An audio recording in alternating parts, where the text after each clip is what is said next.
سنة 1982 قدر الكاتب ستيفن كينج يكتب رواية كاملة في 72 ساعة بس. الناس قالت عليه ده راجل مهووس، لكن في الحقيقة هو دخل في حالة الفلو ستيت أو التركيز المطلق.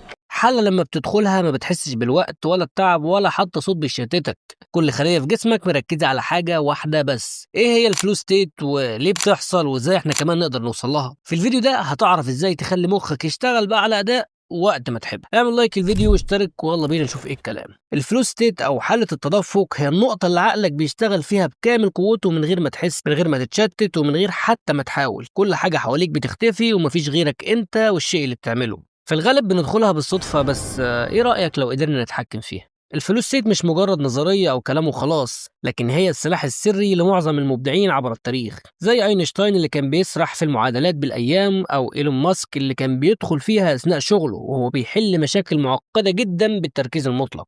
أنا شخصيا بحب أضرب مثل بالممثل أحمد زكي، وهو بيعيش جوه الشخصية لدرجة إنه بينسى نفسه. صفوة الرياضيين والمبدعين ورواد الأعمال عبر التاريخ كانوا بيدخلوا حالة الفلو ستيت، وللأسف 99% من الناس ما بيعرفوش يتحكموا فيها. إزاي أنت تقدر تتحكم في الفلو ستيت من غير ما تستنى تحصل لك فجأة؟ دلوقتي هقول لك على شوية حيل سيكولوجية عشان تقدر تتحكم فيها. 4 خطوات بس هتحتاج تطبقهم عشان توصل للفلو ستيت.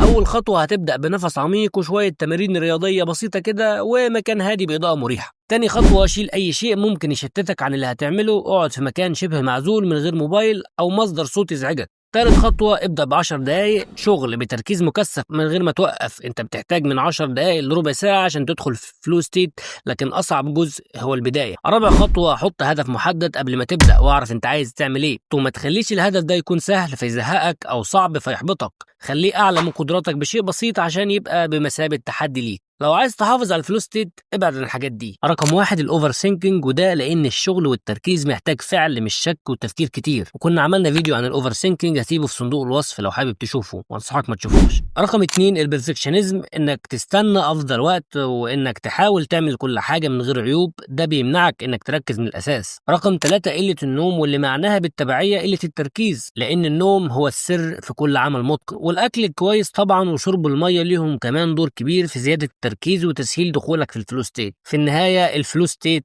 مش حالة، دي سلاح لو أتقنته هتقدر تعمل حاجات عمرك ما كنت تتخيل إنك تقدر تنجزها. طبق الخطوات اللي ذكرناها ومش بس هتقدر تدخل الفلو ستيت بل كمان هتقدر تتحكم فيها. الفيديو خلص بس احنا لسه ما خلصناش. اعمل لايك واشترك عشان الفيديو الجاي هيكون مفاجأة، وما تنساش تعمل شير للفيديو وتشارك برأيك في الكومنتات يا حبيب أخوك.